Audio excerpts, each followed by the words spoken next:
यदि आप गरीब और मध्यम वर्ग के हो और राजनीतिक रूप से आप सच्चाई पर चलकर गरीबों को न्याय दिलाने की अगर सोचो तो आपको इस देश में अभी ऐसे हालात बनाए गए हैं कि आपको जेल में डाल दिया जाएगा और आपको न्याय मिलना नामुमकिन बराबर है। माननीय सर्वोच्च न्यायालय ने टिप्पणी की है जो हम आगे आपको खबर पहुंचाने का प्रयास करेंगे।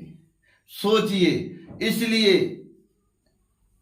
देश के पढ़े लिखे युवा छात्र आप सबसे निवेदन है, आप समझिए और आप अपना संवैधानिक बाबा साहब ने जो अधिकार दिए हैं उस अधिकारों को चलते आपका भी ये फर्ज बनता है, जो नेता आपके लिए लड़ता हो, आपके लिए काम करता हो, उसके साथ उसका साथ आप गंभीरता से दीजिए। संविधान कहता है हमारा। बात हम ये क्यों कर रहे हैं साथियों?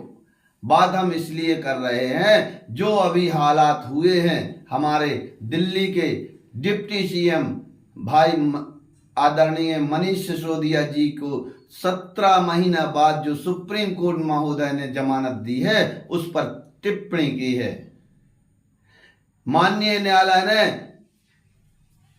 कहा है छोटी कोर्ट और उच्च न्यायालय में ये जमानत मिल जाती तो हमारे यहां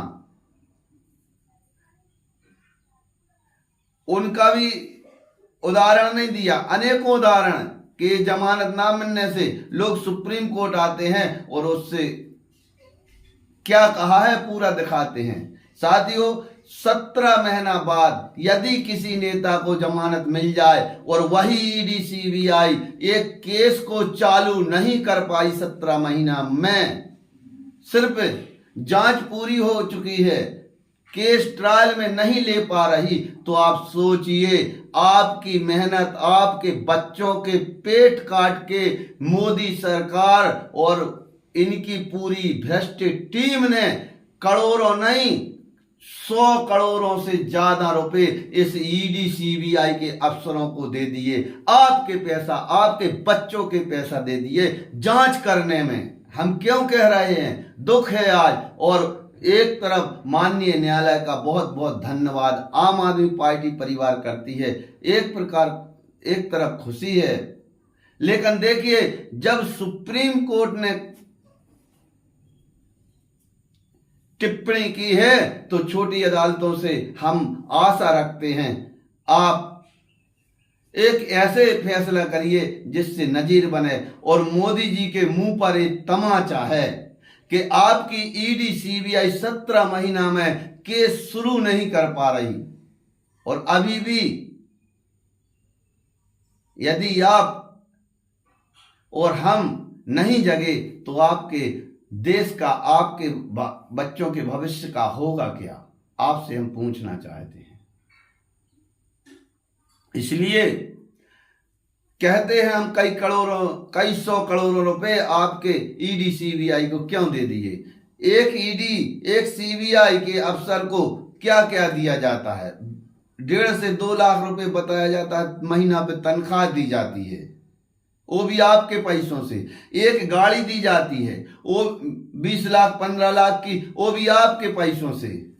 एक नौकर दिया जाता है आपके पैसों से, एक ड्राइवर दिया जाता है आपके पैसों से, एक बंगला दिया जाता है इनको आलीशान आपके पैसों से, यहां तक कि उसमें बिजली एसी सब ऑल टोटलिंग खर्च आपके पैसों से। और ये 2-5 करोड़ पकड़ने के चक्कर में सैकड़ों करोड़ इन्होंने आपके पैसों को दे दिया ईडी सीबीआई के अफसरों को तनख्वाह, और 17 महीना में केस शुरू नहीं कर पा रही।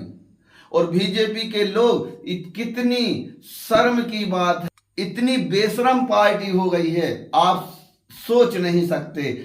ईडी सीबीआई के केस में मनीष सिसोदिया जी को जमानत मिली है तो बीजेपी के बड़े बड़े नेता मनोज तिवारी जी, बीजेपी अध्यक्ष दिल्ली से सचदेवा जी और विधोड़ी जी जैसे बड़े बड़े नेता क्या कह रहे हैं कि अभी तो जमानत मिली है, जमानत मिलने पर कोई दोष से निर्दोष थोड़ी होगा, मुक्त थोड़ी होगा। अरे इनको शर्म नहीं आती? 17 महीना में जब आपकी ईडी और सीबीआई केस शुरू नहीं कर पाई तो आगे होगा क्या? 0/0 रहेगा। आप साथी, आप भी और हम भी जानते हैं, दिखाते हैं हम पूरा क्या टिप्पणी की है सुप्रीम कोर्ट महोदय ने छोटी कोर्ट और उच्च न्यायालय के लिए। आप भी कल्पना कीजिए, यदि आप इस सरकार को आगे भविष्य में चुनेंगे तो न्याय मिलना असंभव होगा कि आखिरकार सुप्रीम कोर्ट ने जज को रिमाइंड करा